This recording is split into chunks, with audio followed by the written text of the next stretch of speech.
Hey guys, good morning. It is Veterans Day, Monday, November 12th. So, again, shout out and special thanks to all the veterans out there that have allowed myself and my family to share the freedoms we share. And I hope you all get a chance if you see a veteran or his family, past or present, please, reach out and thank them. Our country is what it is because these folks fought for us and continue to do so and protect us. On that note, something kind of neat. I just got an email yesterday. I'm going to try to post it to the website.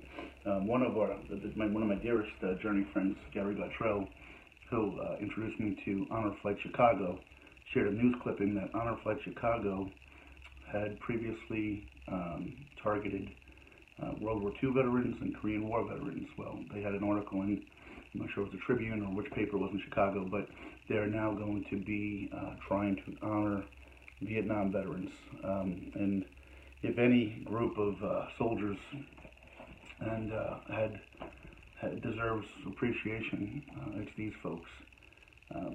It really hit me on the journey. I watched a documentary, I think when I was out in Santa Monica actually, on the Vietnam War, on the Vietnam Memorial in DC, which I think is the most powerful. It's almost simplistically beautiful and overwhelmingly it draws you in. Memorial we have to any war and soldiers.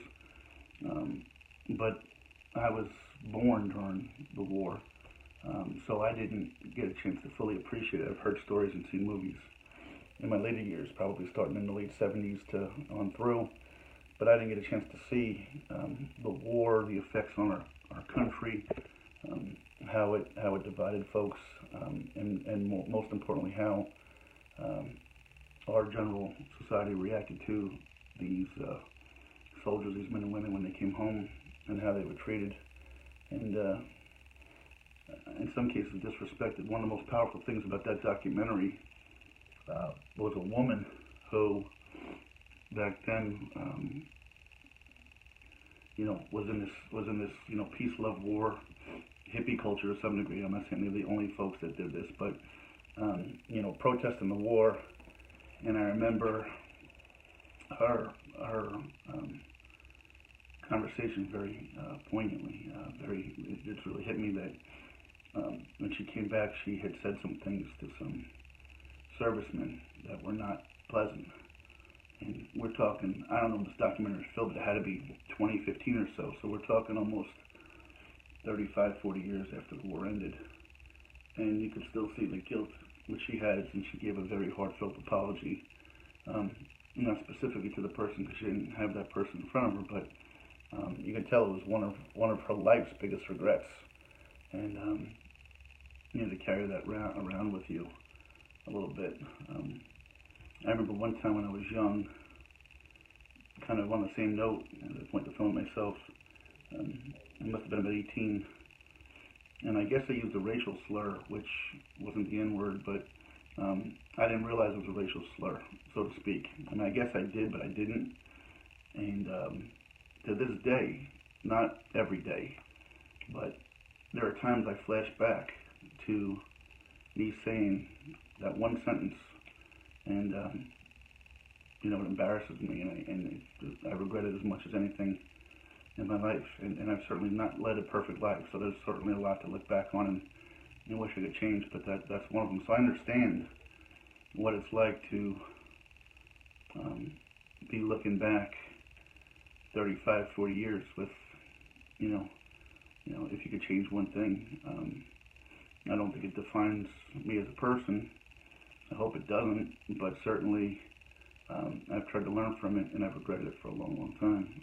Like I said, it's not all-consuming, but it probably pops up once every week or 2 weeks or so. That this memory, I relive it, and I've always been pretty good about living my life without a lot of regrets. I've made decisions that are bad, that I kind of accept them and move on with that.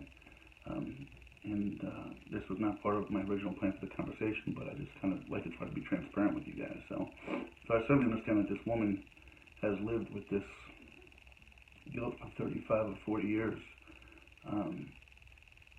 With that, I don't think it's who she is now. Just like I'm certainly I wasn't even then the person that said what I said, um, but I can't take back that I said it, and it does bother me a great deal, and you can see the pain in her eyes when she was conveying that. So, getting back around to the people we need to honor. Thank you to the soldiers and the military personnel that are fighting for us now, fought for us then, their families, those that we've lost.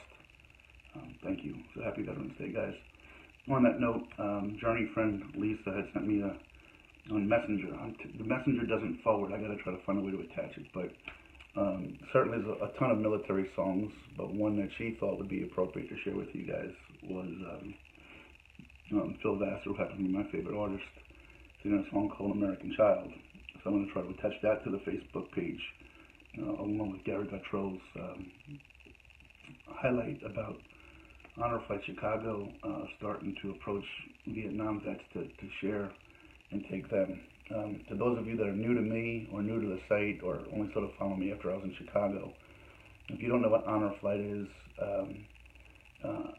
I had an immense privilege to visit Honor Flight Chicago and speak to the director and the folks that volunteer their time.